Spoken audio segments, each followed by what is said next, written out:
cause are you Crip, man? What that? Nigga, I'm fly.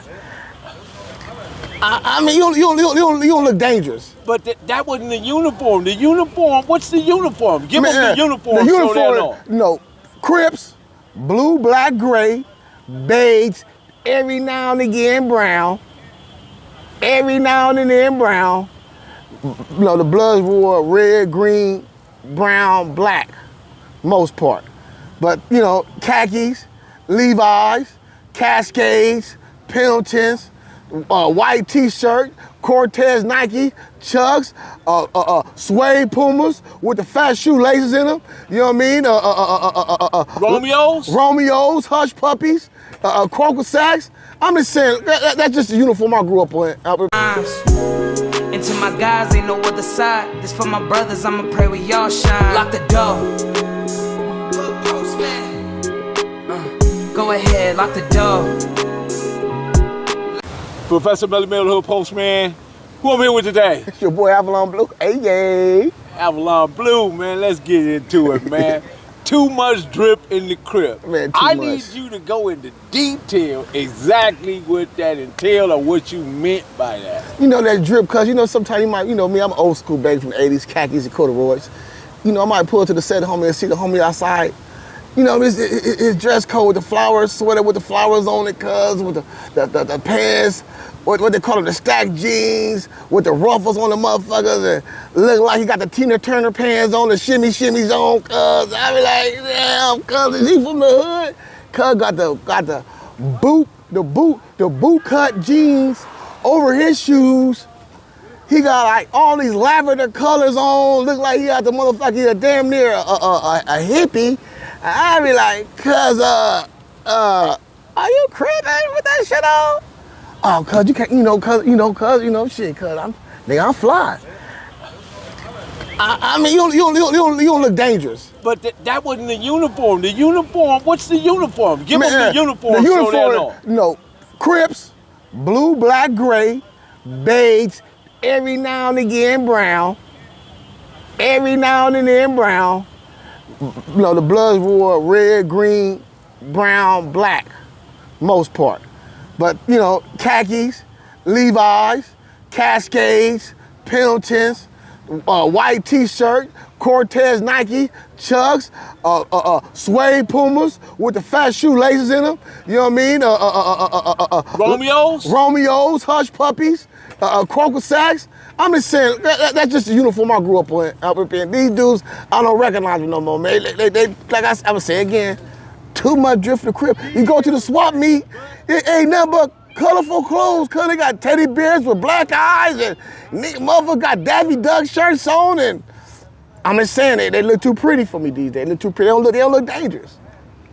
They don't look dangerous? They don't look dangerous. Cause I'm letting you know right now, if you run up on me, homie, with some fucking lavender pants on, and that shirt y'all be wearing, talking about give it up, you have to show me something, man. I'm not gonna take you serious, bro, until you show me the burner.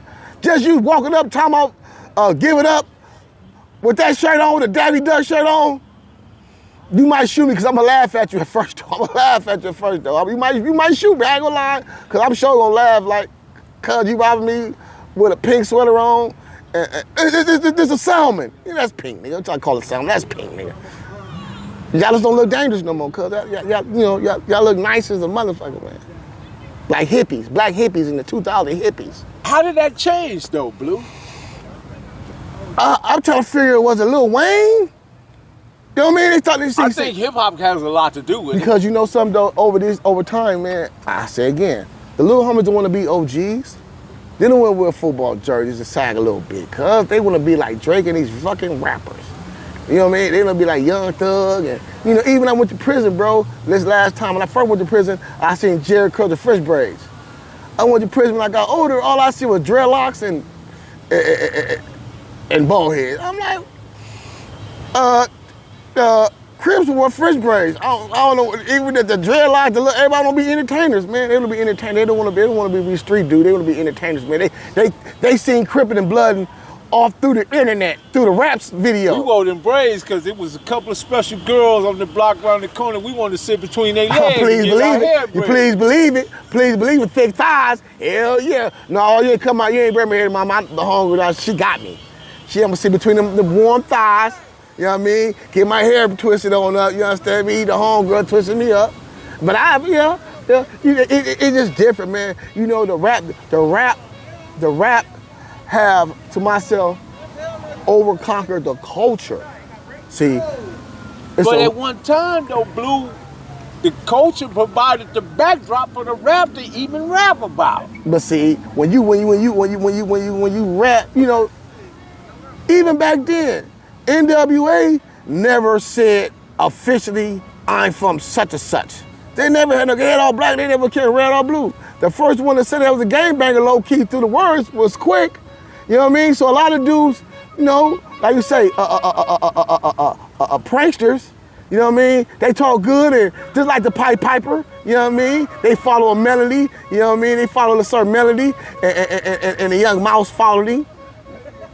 And that's how that happened. That's how it happened. Same shit. A lot of people don't know the story of the Pied Piper. That he came to the town with a flute and all the rats followed him out the town following that melody. When you first hit YA, Blue, what was it like? I didn't go to YA. I didn't get go to YA? No, I didn't go to YA. See.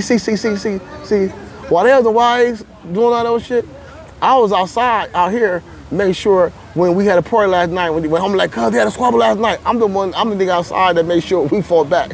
When you go to Mary, you get called on the phone, what's going on, cuz? The homies got into it. Yeah, I was one to make sure that we didn't little punks.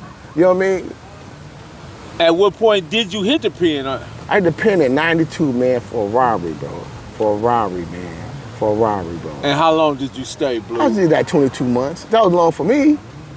22 months, man. My first charge as a minor was attempted murder on a police officer.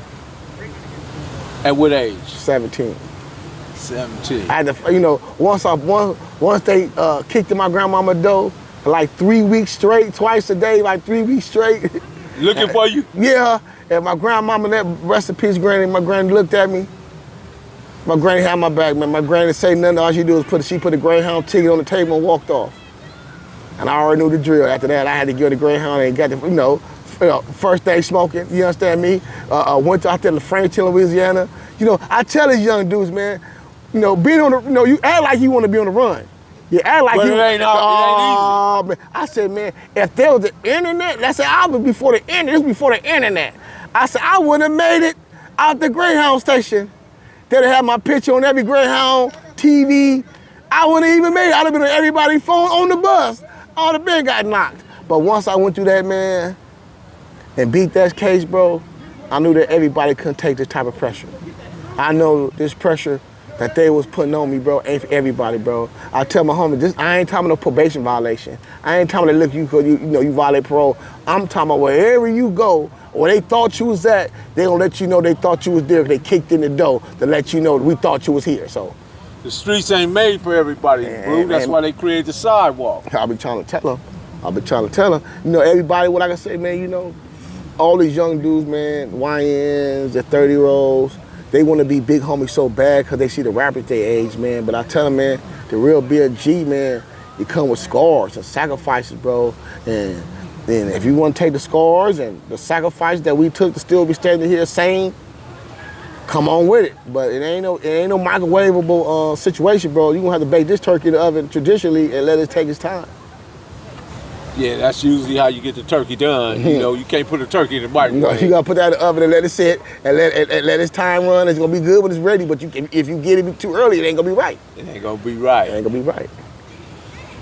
Growing up, 5 Trey, with all your big homies, what was that like for you? I mean, when you walked into South Park and you saw that regiment, you saw that demonstration, you saw that strength. Mm-hmm. How did that make you feel, Blue? It made me want to be a part of that, man. You know, for me, I didn't have no daddy at home.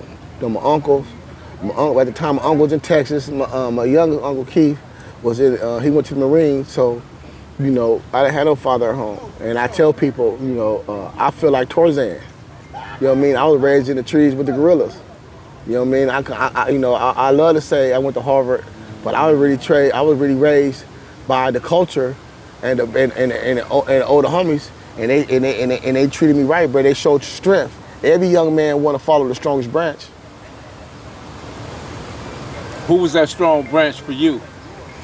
I had a couple of strong branches. I mean, from the hood, I had dudes like, Big Mo, Mario Wright, rest in peace. His brother Big Mike, his brother Big Nut, Joe Jackson, David Neal, Crazy Ronald. Them dudes, man, used to tell me to go to school, man, and get my life together, man, and get into sports, man. And I didn't listen, man. And when I finally went to prison and laid down, and every count time, man, I rewinded every conversation that a man had with me, and I separated the good from the bad, man. And them dudes was giving me good conversation. I was just too young to accept it.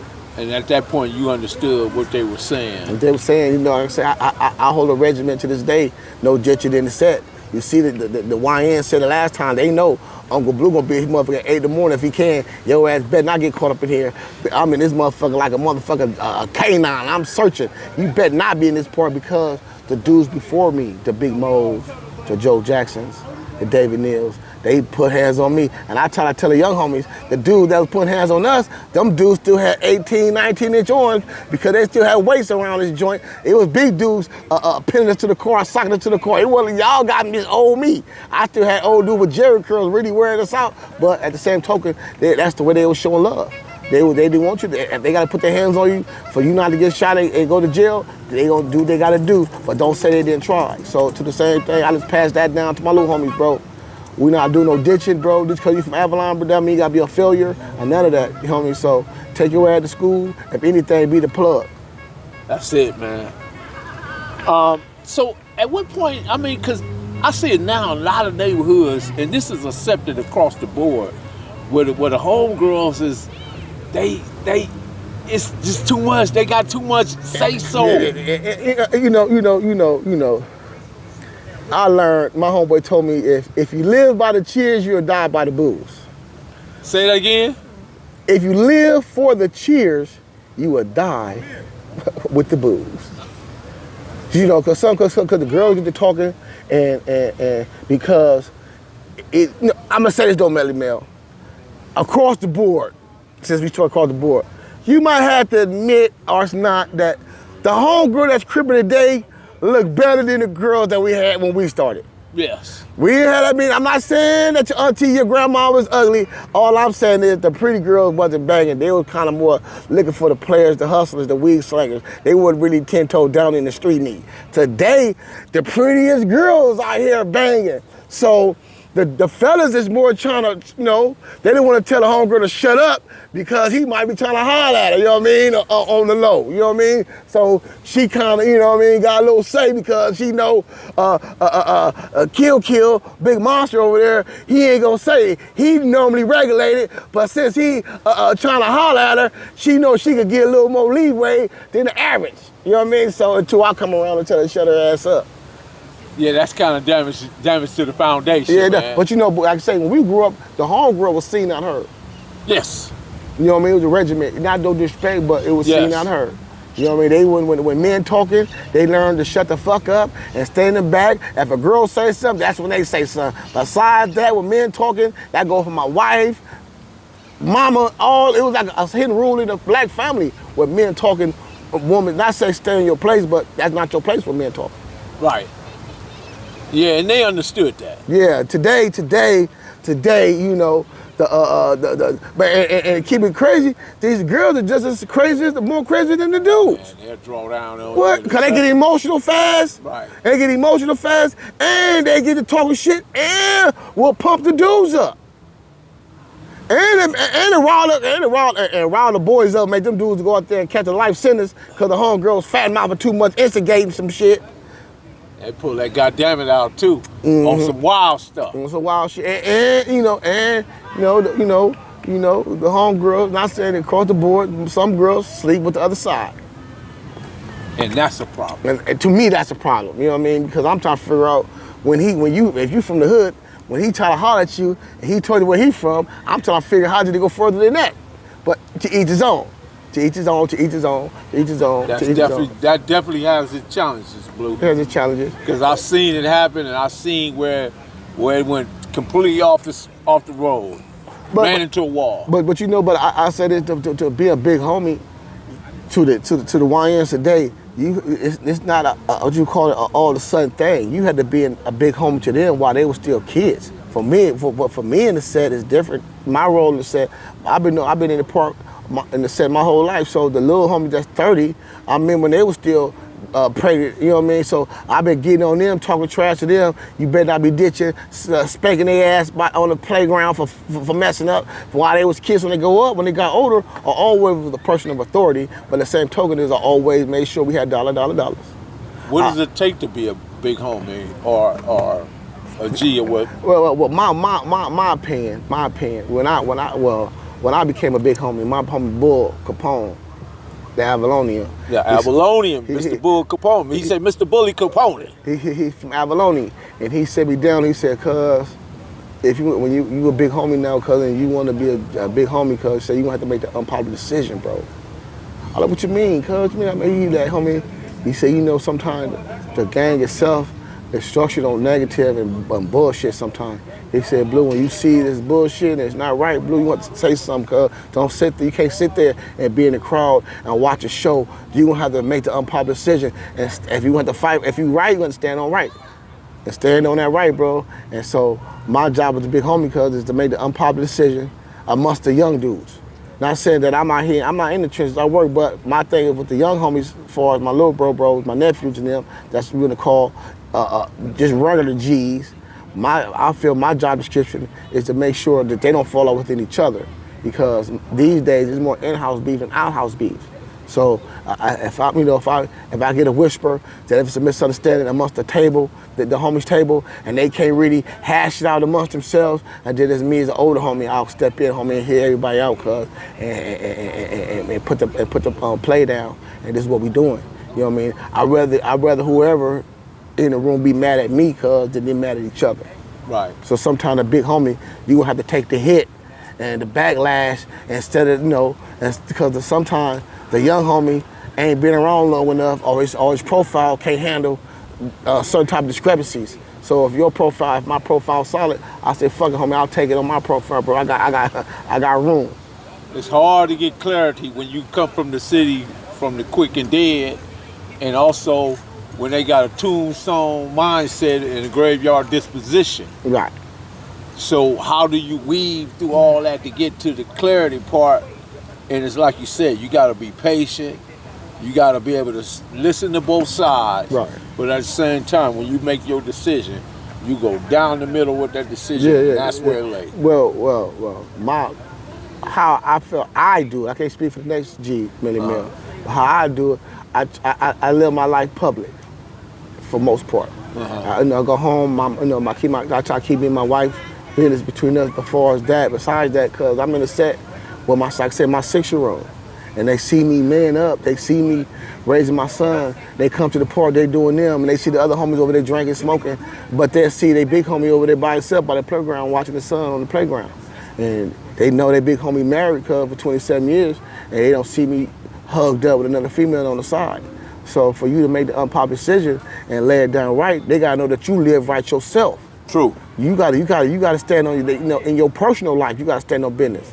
You know what I mean? That mean they when I come from work, homie, and I, blessed, I make like $40 an hour. I'm a carpenter, so when I come from work, bro, and I see the homies at the store, I pull up my dusty boots on, my pants got drywall dust all on it, and I show my check. I say, homie, this is how we getting it, bro. This is how I'm getting it, big bro. That's how I'm getting it. I'm gonna show you go down here to Carpenter 323, you do this, get in the boot camp, and you do this. I show him with the plug. I said, man, how many times that we done kicked in doors in the past, and the dude said the money was in there, and we kicked in the door, the money wasn't in there. I said, homie, this door you kick in, the money's there, bro. It's in right already, bro. It's guaranteed. All you gotta do is clock in, clock out. Clock out and do a little sacrificing. So, and I go to job mail, you see me on my Instagram, I post me at work. So again, if you living right, and you a stand-up person within your own right, and they looking for discrepancies in your lifestyle, and you to stay solid, they can accept you putting the law down. Some people eat, some people learn, but the game is going to send you a bill. Lock the door.